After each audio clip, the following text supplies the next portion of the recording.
All right. Magnetism. I think I started speaking about every atom behaving as a miniature magnet. Did I start with that? Yes. Okay. So that is one concept about magnetism itself, like as to where is this magnetism coming from? Magnetic fields are created by moving charges. Okay? Magnetic fields are created by moving charges. That much is understood. And just because electrons are spinning around every nucleus, that means every atom is behaving like a magnet. That is the main idea. Now, there's a magnetic field around any electrical wire. So in this room, for example, you're surrounded by wires everywhere. There's a lot of wires on this table, on the top, on the floor. So there are magnetic fields created by those electrical wires. Okay? So what you eventually get in this room is a resultant field. But those wires, first of all, they're carrying alternating currents. So it's not going to mess with too much. Like only direct currents are going to produce a magnetic field in one specific direction. Alternating currents should not be a big issue. Not only that, if there's a wire carrying current, if you have a wire that you're plugging into something, the wire will always have two lines, right? Two wires next to each other.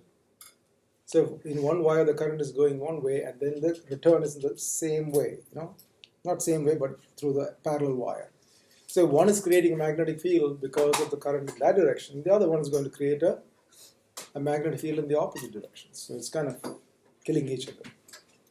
But still it is there. Magnetic lines are there. So if it is a single wire carrying a DC current, then definitely it's going to produce magnetic fields. So that's one of the first discoveries about magnets itself, electromagnetism that came up with.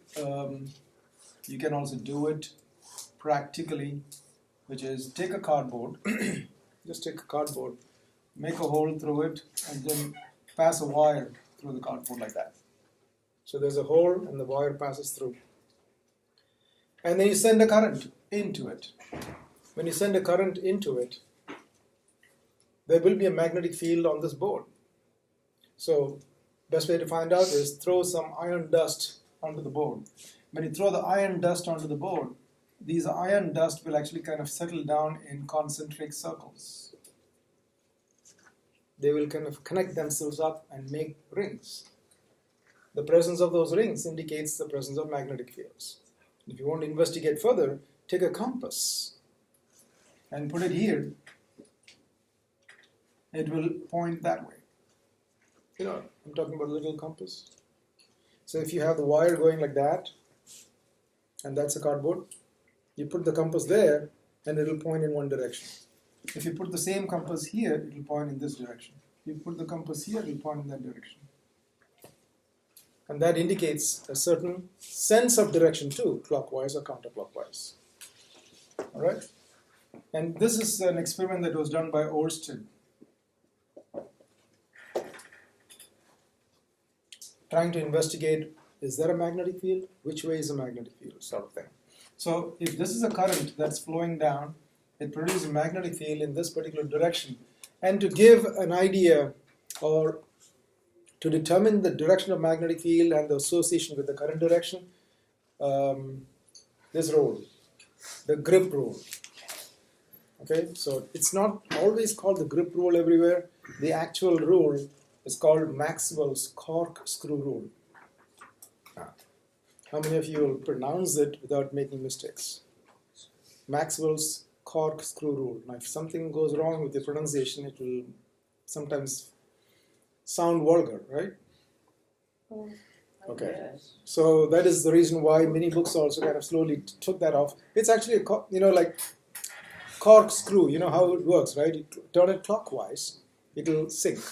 It'll go in. Just like any other screw. How do you turn a screw? That way. How do you make a screw go in? You have to turn clockwise. That is called a right-handed screw. There are different kinds of screws, remember that also. There are left-handed screws and right-handed screws. But the most commonly seen screws are right-handed.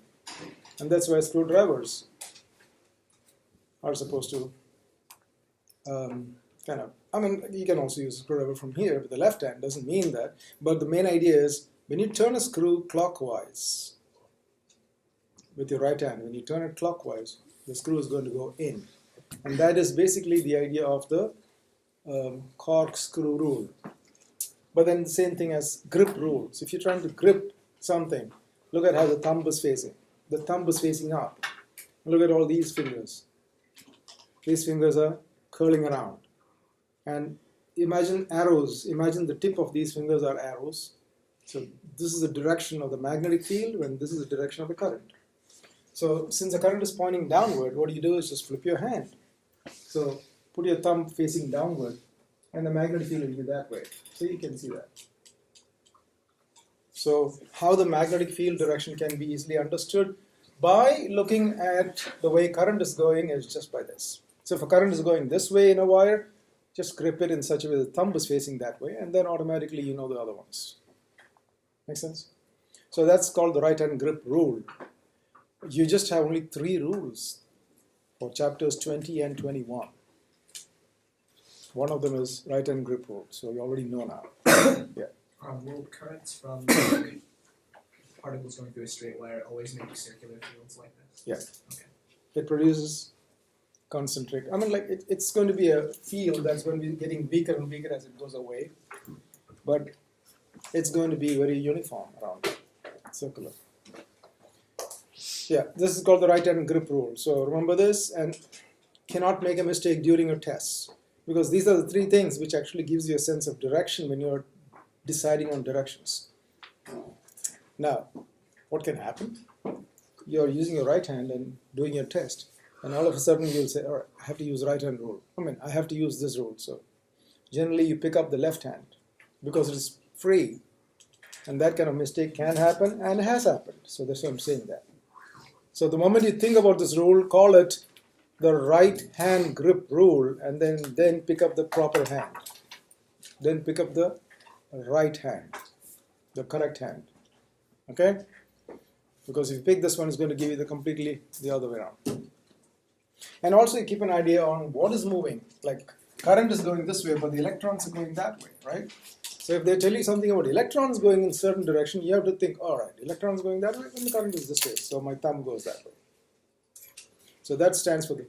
Now, very soon you will see another rule in magnetism itself, in electromagnetism, and that's called Fleming's left-hand rule. This is called Fleming's left-hand rule, and that's called Fleming's right-hand rule.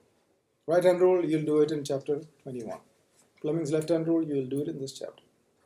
Okay?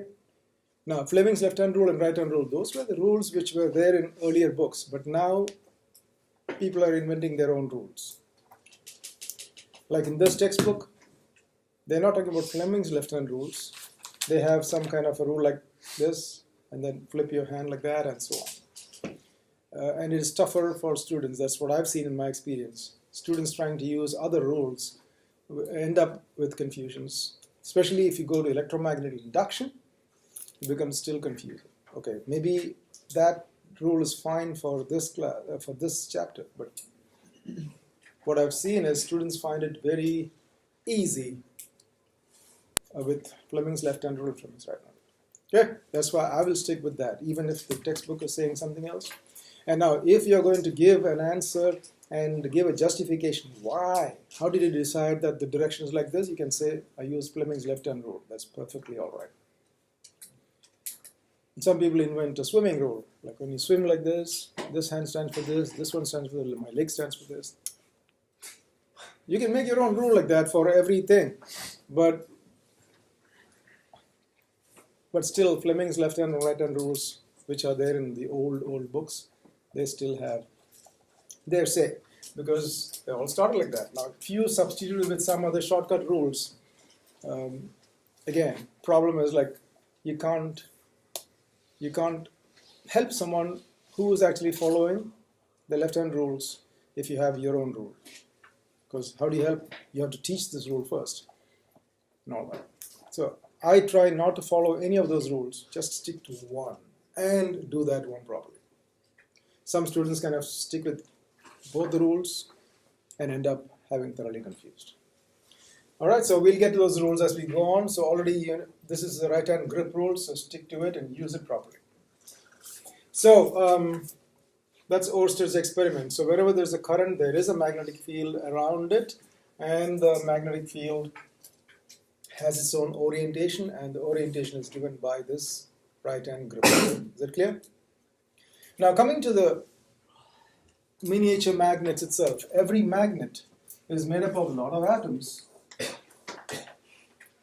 Now, every atom has got electrons spinning around, and therefore, if the electrons are spinning in the counterclockwise direction, it is going to create a magnetic field in the center.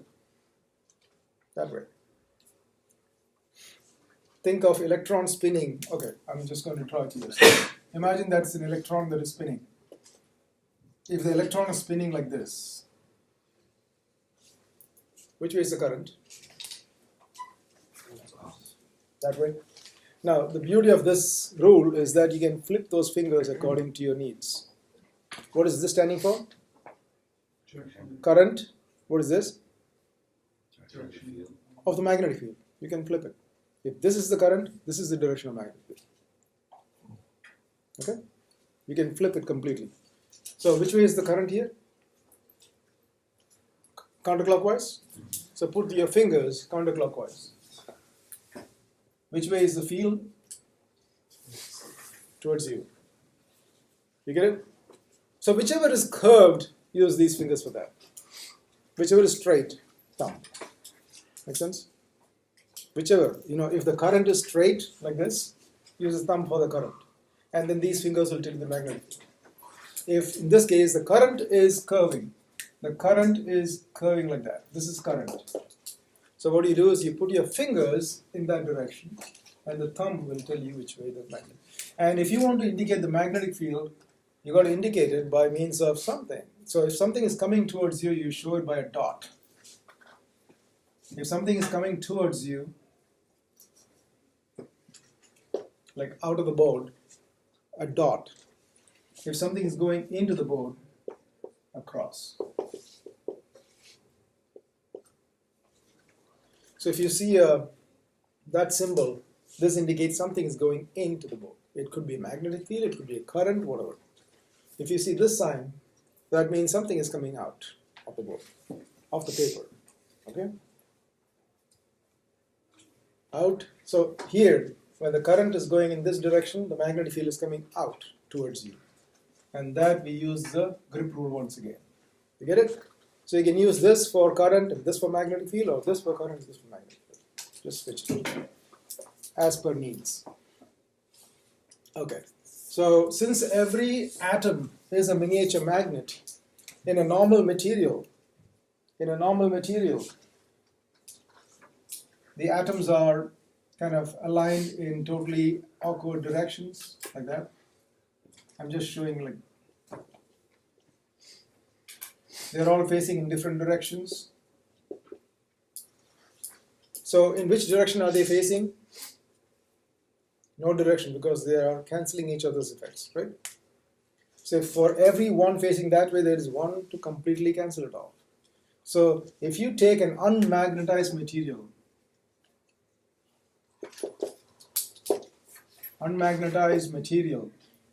this is what will happen. You will have all those miniature atoms like facing in different directions, and there's no sense of direction. There's no front and back. This is a front and back. And the front is what we normally call as a north-seeking pole or north pole. The front is what is known as the north pole, and the back is the south pole. So here you don't see a front or a back, and so it is an unmagnetized material. You get it? So anything that is unmagnetized has no sort of order at all inside. But even though it is unmagnetized, you can magnetize it. You can just make them aligned. It's like entering a classroom. Imagine there's no teacher in the classroom and you are free to move around. Are you going to be orienting in a special direction? Not at all. For every student looking that way, somebody's looking that way, and awkward directions. So if someone looks through this door, as to which way you're all facing. Look, there's no direction at all. Now let the teacher come in. Once the teacher comes in and says, all right, pay attention, then what will happen is you will align yourself properly and then you'll be looking at me, right? So what I'm doing basically is magnetizing you all. So I'm making you turn this way. Now if someone looks through the door, will you see a front of the room and back of the room? Yep, this front is called the North Pole and that back is the South Pole. You get it? And between you all, those are cancelling each other's effect. Between you all. Like he's got a front and back, you got a front and back, so it kind of cancels in between. So ultimately you have only two poles left. One is the overall front and then overall back. So the whole material becomes magnetized if you try to align them. How do you align them? You can align them by using external magnets. So if you align them, pretty much like a teacher coming into the room, you take a material which is not a magnetic material. Well, the last class I did magnetizes. It probably still has some effect. I was showing that this is totally not a magnet. It was totally not a magnet because I took these next to it and it was not, no, now it is. See, it's still magnetized. What I pretty much did was, I had these paper clips and they were not even showing any action of being magnet. Absolutely nothing was there. And what I did was I took this strong magnet, okay, and I rubbed on it like that. So what I was doing was this, taking the strong magnet, take one of the poles, and I just hold it like this and then rub on the material, go back again, and rub on it again, go back again and rub, keep rubbing. That's why it's all scratched. Because it was getting attracted to it. So like that. I don't know which way it is arranged now, but anyway. So I kept doing it around 10 times and it got magnetized. I'm scratching my hands. Okay. Because this is a file. It's not a smooth material. Okay, it's enough. It's already magnetized now. Now see how it is able to pick up everything. Come on. You come on. Should come. I probably did the opposite way. Oh, there it is.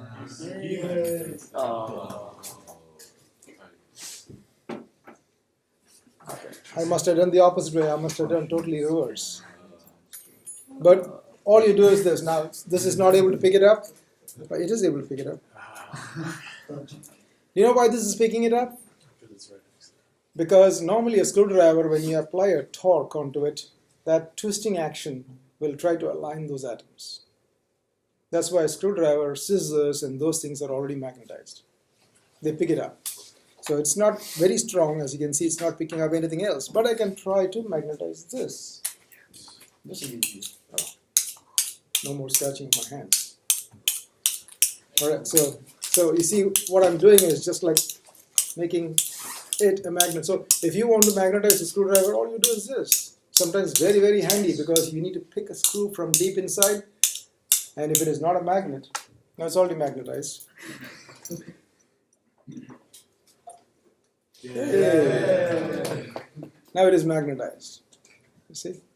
Yeah. Now you're just it's pretty strong. Now you're just bragging. Okay. So, yeah, this is magnetized now. I need to stay magnetized for a long time. So what is happening over here is just alignment. Now there are two kinds of, not two, there are three kinds of magnetic materials. You may wonder, like, is it possible to magnetize everything? No. Copper, you cannot magnetize copper. You cannot magnetize aluminum, and so on. So there are some materials that are that can be magnetized, and there are some materials cannot be. So there are three different kinds of materials. One is called a diamagnetic material. What is that, Ethan? Ethan, what's the first type? For magnetizing? What kind of material is that? First type of material? Diamagnetic material. Okay, diamagnetic material is the first type. Then paramagnetic material is the second type. P-A-R-A. Paramagnetic material. And the third one is called a ferro ferromagnetic material. So dia, para, and ferromagnetic material, these are three materials which can behave as magnetic. Now, diamagnetic materials, DIA, diamagnetic materials are kind of repelling type. They don't want magnetic fields to go through it. So the existing electrons are so stubborn that they don't want to switch from their positions. Instead, they will repel. So if you try to take a magnet next to a diamagnetic material, normally what's happening is, you saw this, right? If I take this one, if I take this next to a magnetic material, it is getting aligned. It will align itself and turn around. But a diamagnetic material will go perpendicular. When I try to take a magnet like that, it will go perpendicular. It doesn't want to align at all. It wants to make the magnetic field passing through itself least. So a diamagnetic material kind of refuses magnetic fields from passing through it. So in terms of diagram, this is what it is. A diamagnetic material, the magnetic fields will try to repel away in the material. That's a diamagnetic material. The magnetic lines will try to run away from it. Get it? But by a little bit, not too much. So this is a diamagnetic material. What would be an example? Which one is that? Like, what's an example of that? You have to look it up. I don't remember the examples. You look up and see diamagnetic examples of diamagnetic substances or materials. You'll find it. Tell me what it is right now. There are lists of diamagnetic materials. Maybe there are some gases too. Yeah. Silver, mercury, bismuth. Silver, mercury, bismuth, they are all diamagnetic. They don't like magnetism passing through itself. Therefore, they'll try to twitch at right angles. So if I have a material that is diamagnetic, and if I bring in a magnet, instead of aligning with this magnet, it will go like that. But it won't go immediately, but it will be like slow. It will be slow to react. So that's dia. And a paramagnetic material is a material that will attract a little bit of magnetism through itself. In other words, you can see the lines are more crowded here than here, right? Ethan? Yeah. You understand? So this is dia, this is para. So what is special about para? It is a magnetic material, but a very weak one. Can you give examples of that? Paramagnetic material. So this one's example are bismuth, silver, mercury, and this one, para. Magnesium, lithium. Yeah, magnesium, lithium, they are all para, which means like they don't get magnetized really strong, but gentle. And then the ferro is the one which is totally different.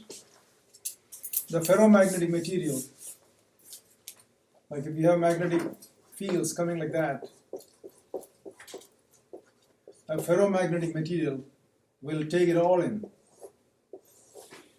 It will get very strongly magnetized.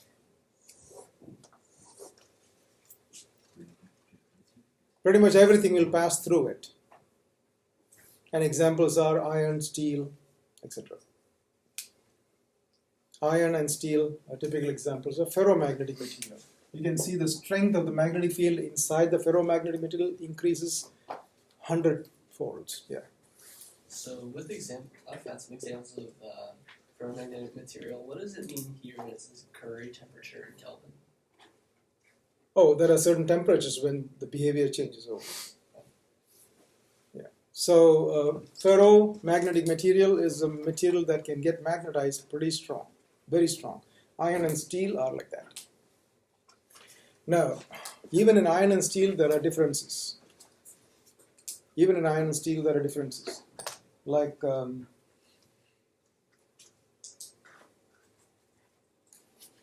was this magnet already? Yeah.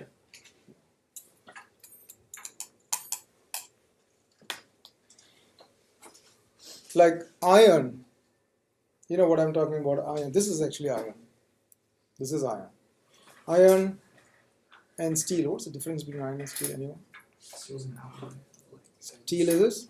It's an alloy. Of what and what? I think iron is one of them. Iron and tin? Iron and tin. Oh, iron and carbon. When carbon is Yeah. put into iron as it is being formed, what happens is the carbon is an impure atom. You know, carbon is an impurity for iron, right? So what happens is carbon gets inside and makes the entire structure kind of rigid instead of a free-flowing structure which can bend easily. See, this is bending easily because it's just iron. Whereas steel, which is basically carbon put into iron. So when carbon is put into iron as its formation, the carbon gets inside and breaks the whole thing into more crystalline structures, which will prevent it from sliding, prevent it from give it more stiffness and hardness, and therefore makes it brittle. This is steel. Can you see? This tip is broken. So this won't bend. This will break. This will break. If I try to put some weight, like pressure on it, it'll snap. How can I snap a metal? Yeah, you can snap a metal. Because it's steel, it will not permanently bend like this. It won't permanently bend like this. This is able to bend and switch back again, so like copper. And this one, because of the steel content, now this is high carbon steel, which means more carbon in this. That's what makes it, good for that purpose. What's the purpose of this? File something or scrape something out. So can I scrape this iron with this? Yeah, I can. This will get damaged, but not this. Because this iron, I can file it nicely and scrape it off. Whereas this won't get disturbed because those are much harder. This is much harder in terms of material-wise. It's much drill bits. When you're drilling something, the drill bits, they're steel, high carbon steel. They're high carbon steel. They may break, but they won't bend. So the best material for drilling, drill bits is steel. Because imagine you're using a iron instead. So if there is some kind of a wrong angle, when you're doing something with the wrong angle, it will bend. And just imagine how the drill bit, if it is bent, like what's the function of that? It's absolutely nothing. It will keep wobbling like that, right? So therefore, high carbon steel. So what is special about high carbon steel in terms of ferromagnetism is this. This steel is hard to magnetize. It's hard to magnetize because, all those individual crystal formations, it's hard to get them twisted and turned around in that because of that. Hard to magnetize, but once magnetized, it will stay magnetized for a long time. This one has more retention capacity. This can stay magnets. Even after 1 week you come, this will be magnet because we already magnetized it. Right?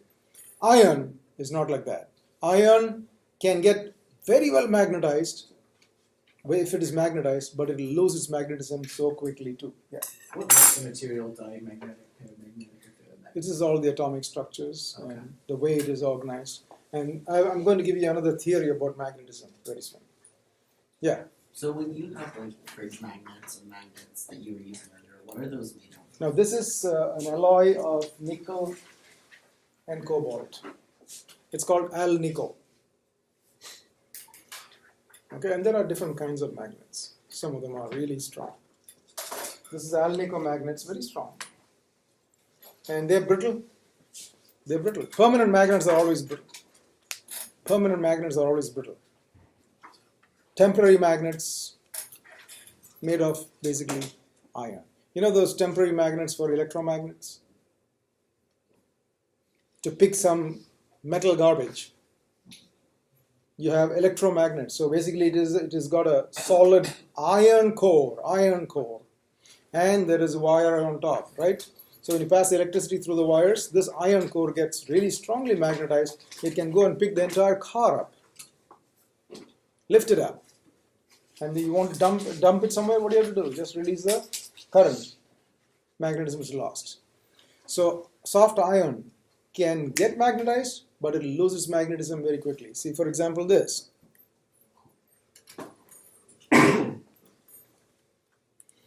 Is one magnetic? This is not magnet, see? It's not a magnet at all. But then if I kind of hold this next to it, I'm not even holding it, like see, I'm just holding it next to it. It's not even touching it's not even touching the magnet. Look, I'm just holding it next to it. And because I'm holding it next to it, this is already magnetized. And because it's magnetized, you can see it is picking it up. It's magnetized. But watch. I'm going to remove the source. It is holding on still, but it is going to drop off. Because I removed the main source. Now this thing is going to act like a magnet for a moment, but it will lose its magnetism very quickly. And it will fall off. Come on. Any shake or any heating effect and all that will toss it. I mean, it will just return it back to normal position. It's still holding on to it. It will come off eventually. Yeah, so that thing is very strong. That's why. Is it strong?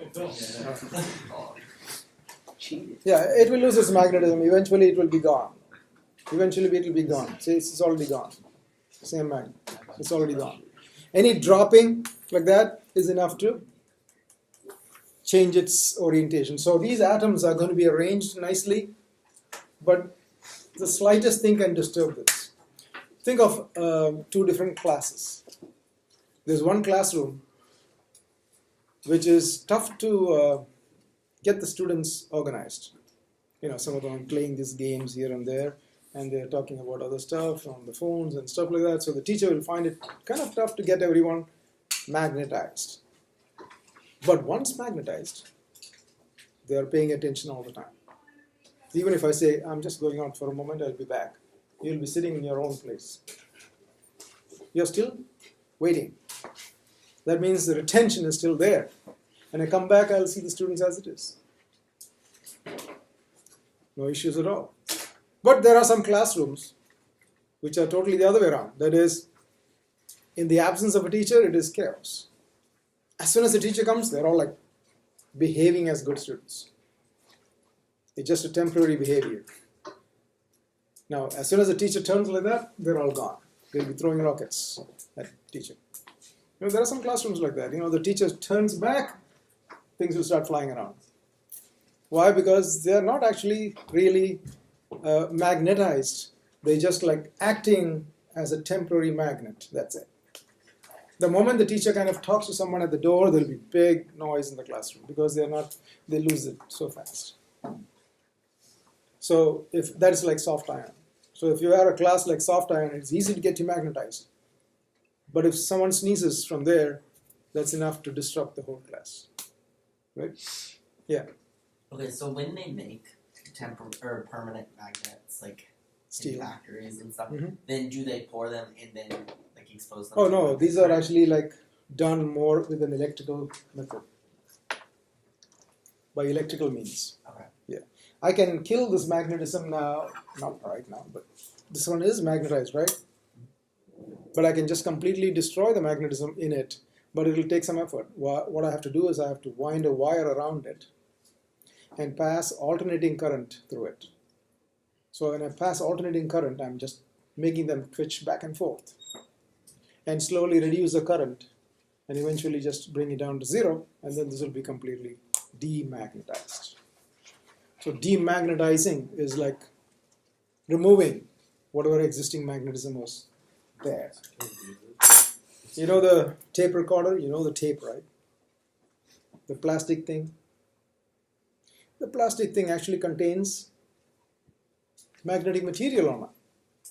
So the head of the tape recorder, when you pass some electrical signals of a certain frequency to the head of the tape recorder, the head of the tape recorder gets magnetized at the same frequency, and as the tape runs over like that, the clusters of the magnetic particles over there will get clustered and magnetized on that. And that organization is basically finally what is being read, and that's how you can play a tape and hear the sound once again the same way. But can you erase it? Yeah. You want to erase a tape and damage the tape? Take a magnet like this and take it to the tape and just wipe it all around, and you see how the tape plays. Completely out. It'll be just a piece of garbage actually if you do that. It'll just wipe off the image, whatever. So if there's a video cassette and you want to remove the pictures or whatever, just keep this next to it and just spin it. Over. There's no organization at all. You can't just get that playing again. And if you want to record something, yes, you can record. Because recording is kind of re-magnetizing it. And playing back is just reading what was done just now. And erasing is a totally different thing. So if you want to demagnetize something, that's kind of erasing the whole thing. So dia, ferro, para, magnetic materials. This is called the atomic theory of magnetism or molecular theory of magnetism. No organization, get some organization. So from here, once you magnetize it, they are facing in that direction. A couple of them will be facing that way, but you can just ignore them. Like in a classroom, right? Everyone is paying attention, some of them are sleeping. Right? Some of them are sleeping, some of them are turning the other way around, but still the overall direction is this way. In iron, when you magnetize iron, all of these will align. Almost all of it will get aligned properly. Whereas in steel, you'll get some of them still turning backward. And that will be, that's the reason why steel is not going to be easy to magnetize. But once magnetized, it retains. Okay? This is the molecular theory of magnetism, which is not really the correct one. Then what is the correct theory of magnetism? Why is this one not a good theory of magnetism? It's because of this. A magnet cannot stay like this. You cannot just keep two magnets in random directions. They normally come together. Right? You can't keep two magnets next to each other in a totally different direction. Okay.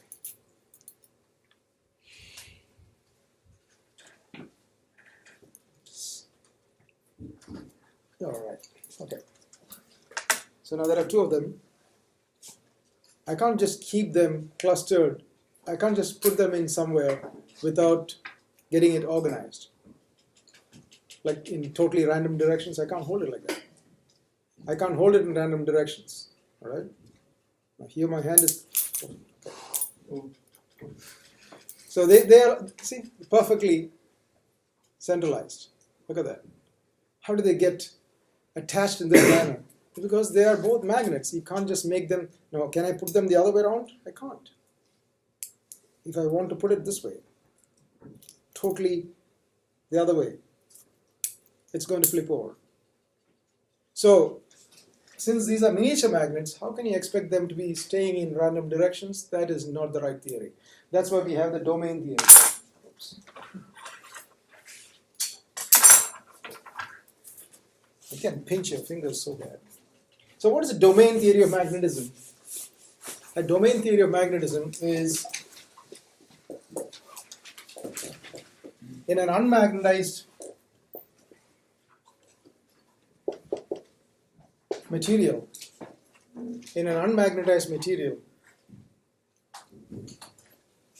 the miniature magnets which I'm talking about, they form kind of closed loops like that. They make their own groups. The miniature magnets are in regions called domains. These are one domain or that. There are many domains like that. Now, magnets are actually stored by using this concept. How do you store a magnet? We're not supposed to store a magnet like this. The reason why we cannot store a magnet like this is because now we are exposing the magnetic field to the outside. See, the magnetic field is coming out from here and going from here. And so basically the magnetic field is going around like that. So this can actually impact other objects next to it. And there is magnetic leakage. Plus, because this is a magnetic field coming out from here, it can interfere with the Earth's magnetic field, and therefore this can slowly get demagnetized. So how do you store these? The storing mechanism of this is like this. You take, if you have two magnets, north-south, and you want another magnet to be stored next to it, you keep a spacer. That's a plastic spacer. And then you keep the other magnet next to it. That's south here and north here. And then put two metal plates on both sides. That is how we store magnets. Now what's the advantage of storing it like this? Look what happens to the magnetic field. The magnetic field comes out from here, goes in here, comes out from here, goes in here. It's kind of closed loop. Advantage, the North Pole will stay north and strong enough always because each one is kind of supporting each other's position. The other thing is it won't interfere with things around you. And the third thing is Earth's magnetic field is not going to demagnetize it because it is self-magnetizing it all the time. Yeah. I know you said that there's two metal plates on each side, but what's in the middle? It's a spacer, a plastic spacer. You need a spacer between them to space them out. Why the spacer? Is for this reason. You don't want the north and the south poles to be coming to the edges. Now, I'll tell you what happens if you don't keep a spacer. Look, that's the north, that's the south. And if you don't keep a spacer, which way is the magnetic field going to go? It won't go outside. It will be like this. So what will happen is the poles will change its position. So the north pole will become this corner, and the south pole will become this corner. So if you look at a magnet, like that, the north pole is not at the top. It will be on this side. So by putting the spacer and making this metal jumper, you're making the magnetic field come out first from there and then go in. You understand? Yeah. So that's how you kind of hold or store these magnets. So if I want to store these, I need to bring them opposite to each other. Of course, you need to have a spacer that's missing here. And then I put a metal plate on the top, a metal plate on the bottom. Yeah. This way what will happen? The magnetic field is going through the paper clips, going inside from here, coming back. It's cycling. You get it? So this is how we can store it. Now, it's not supposed to be touching each other. It should be spaced. There should be a space between them. That's how we store magnets. So coming back to the domain theory, how do you, an example of the domain theory is this. The example of the domain theory is, imagine you have a classroom. Let's say you got some, it's a big classroom. So we got around 4 students who are Indians. There are 4 Chinese students. There are 4 German students. There are some, Arabic students. There are some African American students. So what will happen is they form their own circle, right? That's common. Haven't you seen that? Mm-hmm. They feel comfortable in that circle. So you'll see them in clusters. They'll see them in clusters like this. So there's no teacher here. You'll see one group having their own conversation, another group having their own conversation there, a different conversation altogether. It's all closed loops. They form different groups like this. So what will happen if I try to come here and say, all right, pay attention? Some groups will say, all right, the teacher has come, let's pay attention. So some of them will turn around. But some groups will say, all right, imagine there are some Arab students. It's kind of tough to get them to turn around. All right, so they will be the last ones to, so the teacher will have to put a lot of effort to kind of make them pay attention. You understand what I'm saying? So the teacher basically has to capture group by group. And finally, all the groups are magnetized. So that is the basic theory of magnetism, actually the domain theory, because these are actually sitting in groups like this. Now when the magnetizing agent comes in, the magnetizing agent is trying to turn them and twist them in groups. So some groups will still be going the other way around, facing the opposite way. And so a complete magnetization is not possible. You'll still have someone not turning to you. And that is called the domain theory.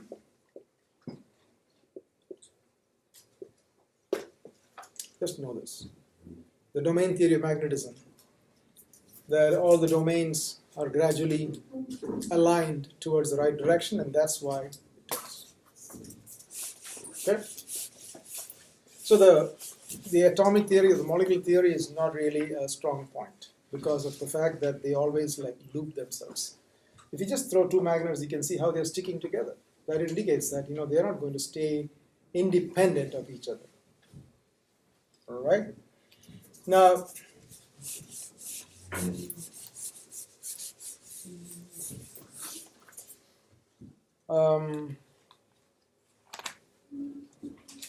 Earth's magnetism. So, why is this called the North Pole and this one called the South Pole? Why is a magnet called North and South? Who gave the names North and South? So it's just a name. Okay, the word North and South and East and West, they all came into existence just by looking at the sunset, sunrise, and like that way. So the navigation became possible because by looking at the sun, they could find out which way to go, which is this, which is that. And so even neighbors' houses were called by those names. The south neighbor, my west neighbor, like that. Because they are, even now the names actually are, like the neighbors actually are known more by the direction of their houses. Nowadays we don't actually care about which way are we facing and all that stuff. It's tough. Anyway, Earth.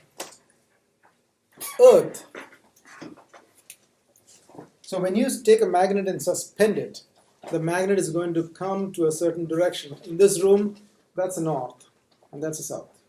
In this room, that's north, and that is south. And if I take a magnetic needle and suspend it, this is a north. This part is a north. If I suspend it like that, you can see how it is going to come to rest. See? Which way it's coming to rest? This way. And even if I keep it in some other angle, it's still going to come to this particular direction. North, south. So even if I give it a spin, it is eventually supposed to come along that direction, north, south. Alright? So that is, I need to show this.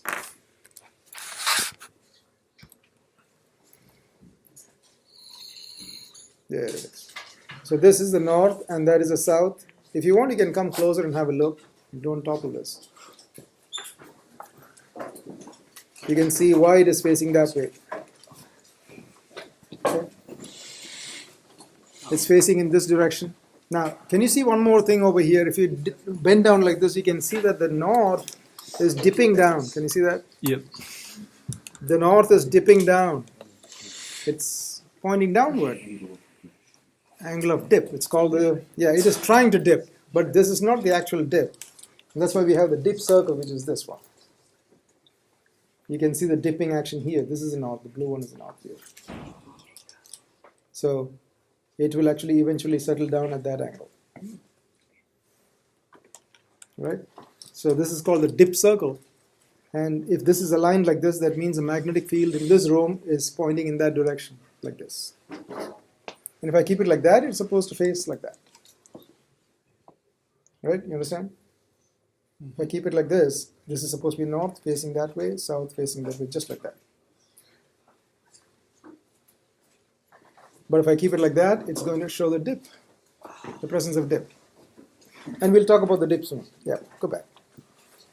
I'll call you back again.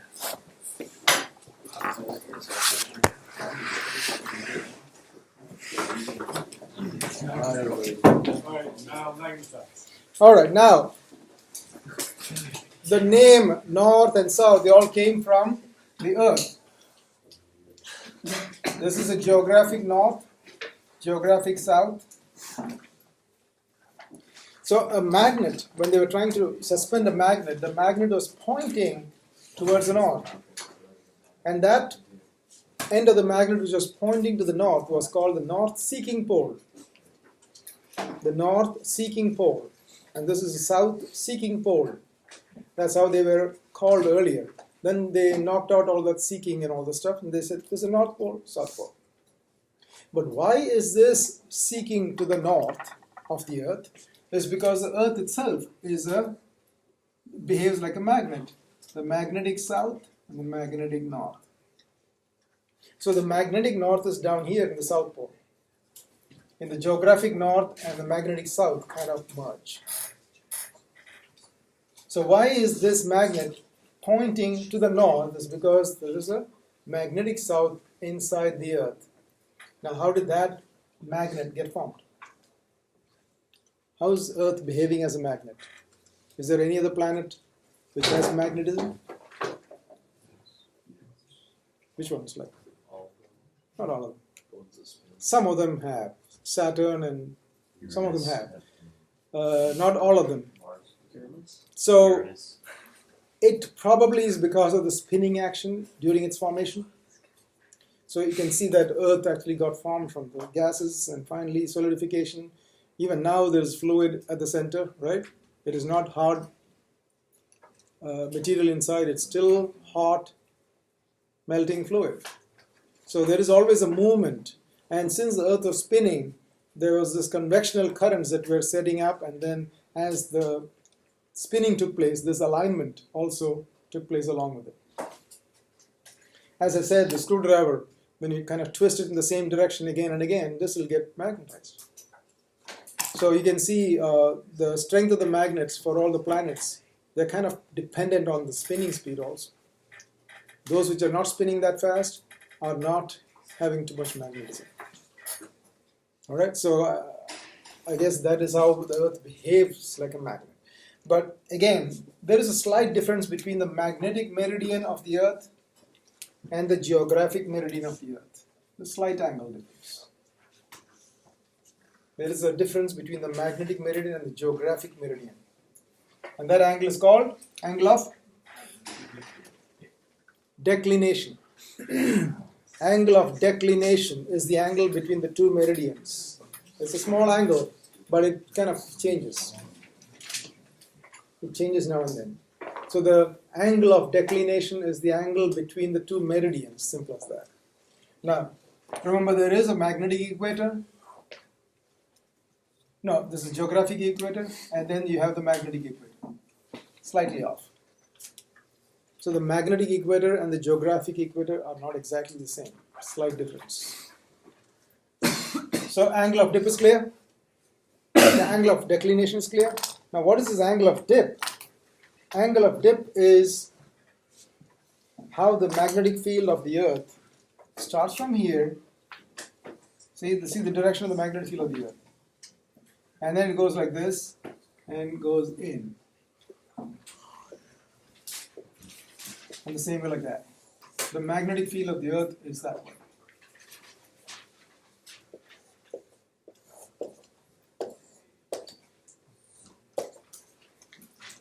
Oops.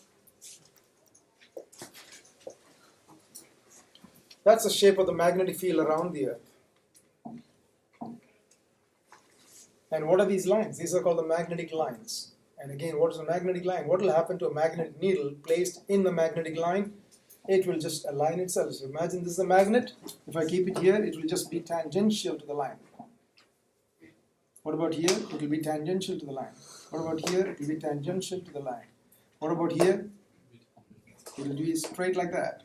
So if you are on the geographic South Pole or the magnetic North Pole, the magnetic needle will point upwards. That's the north. So see how the transition takes place from being here, as you start moving on the Earth, as you start moving, you can see how the tangent is going to change. Now on the equator, if you are on the magnetic equator, this magnetic needle is supposed to be horizontal. Horizontal with respect to the ground. This is the ground. And as you go like that, you can see it starts changing its angle, and when it comes here, it dips like that. What's the angle between that magnetic needle and the horizontal right there? 90 degrees. So you have angle of dip 90 degrees at the poles. At the poles, which poles? The magnetic poles. At the magnetic poles, you have 90 degree angle of dip. You have a 90 degree angle of dip.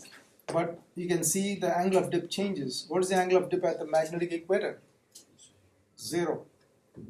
So if I am on a magnetic equator or even on a geographic equator, if I suspend a magnetic needle, it will just become straight like this, horizontal. But we are in the northern hemisphere. We are right now in the northern hemisphere, so it's already dipping like this. Between the equator and the North Pole, between the equator and the North Pole, you can see how the magnet is going to flip. And therefore, at this point, it has already changed its angle.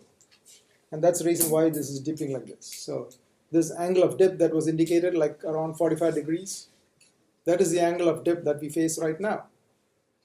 So the Earth's magnetic field in this room is going from which way to which way? In this room, which way the Earth's magnetic field going? From the top there? It is this way, but if you look at the angle of dip, then you actually know which way it is faced, right? So this is the magnetic field of the Earth. The symbol for magnetic field is B, and is measured in a unit called Tesla. The shortcut unit of magnetic field is T, Tesla. T is for Tesla. Now, remember, T is also used for time period, so remember this. But when T comes as a unit, that is Tesla. So you go by the words and everything. The magnetic field is 5 Tesla, like that. You go by the words. So this is the magnetic field of the Earth, and the angle of dip is very clearly seen here. This is the angle of dip. This is the magnetic field of the Earth at the place where we are right now. And it is facing downwards like this. And this is called the angle of dip. So what is the angle of dip? It's the angle between a freely suspended magnetic needle and the horizontal. Now why do we need to use this? Because in future when we have questions to tackle, we will say we will need the magnetic field of the Earth to solve the question. So, okay, the magnetic field of the Earth is this way. So how much of this is horizontal? How much? B cosine theta. How much of that is acting vertical? B sine theta. So in different problems, you may need different components. So if you are only focusing on the vertical component of the Earth's magnetic field, we are only taking B sine theta. So in some problems, they will tell you straight away the component, straight away the magnetic field. The component of the Earth's magnetic field is so much. And sometimes they'll tell you the magnetic field in this region is B at this angle of dip. Then you figure out which one is the component that you need. If you're actually interested in the horizontal component, pick that one up. Otherwise, use this. You get it? This is called the angle of dip, and it's very important in terms of problem solving. For the problems part of it, yes, it's very important. Now,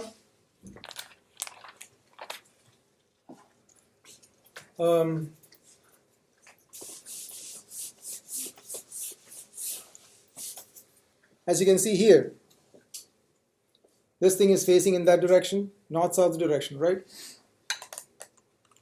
You can come forward and have a look.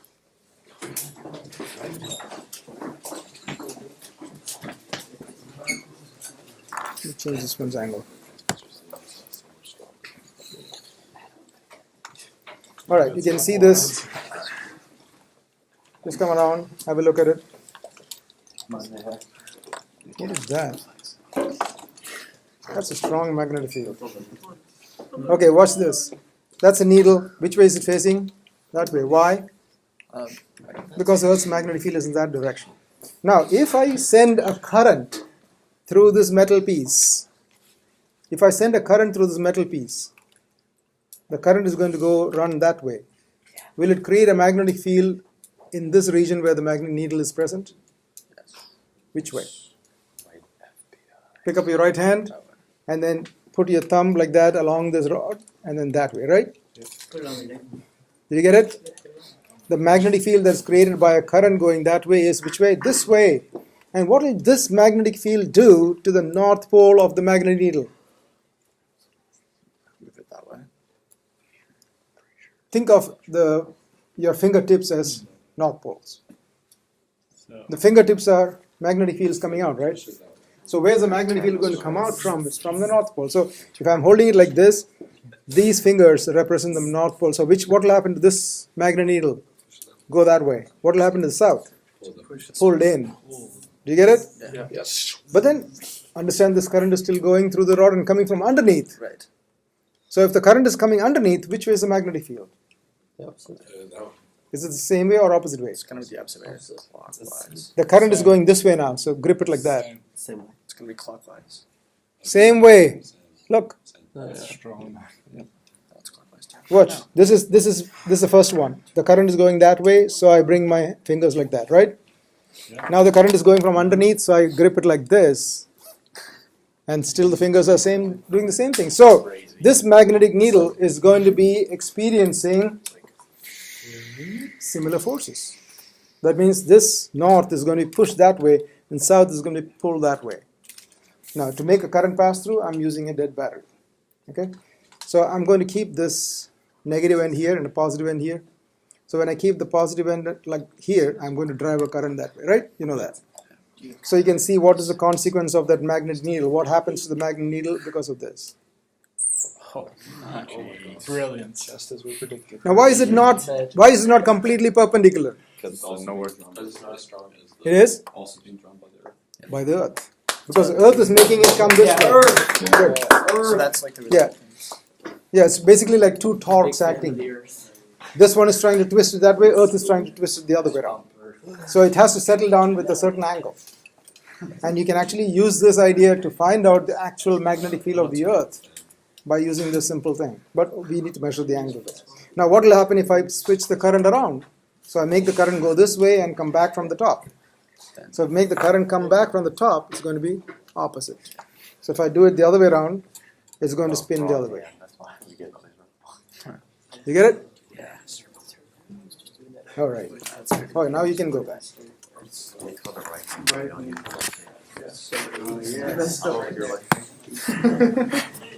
I want that real once.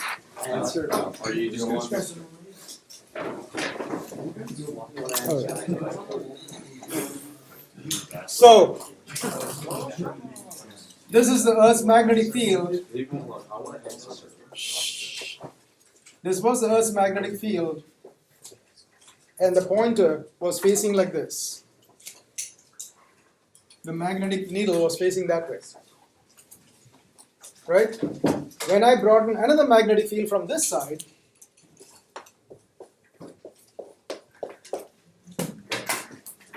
the needle was deflected the other way, right?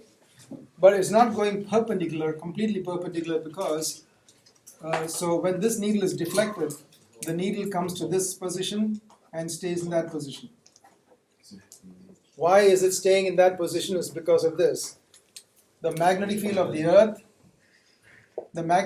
Earth is still applying a torque like this. You can see the torque being acted on.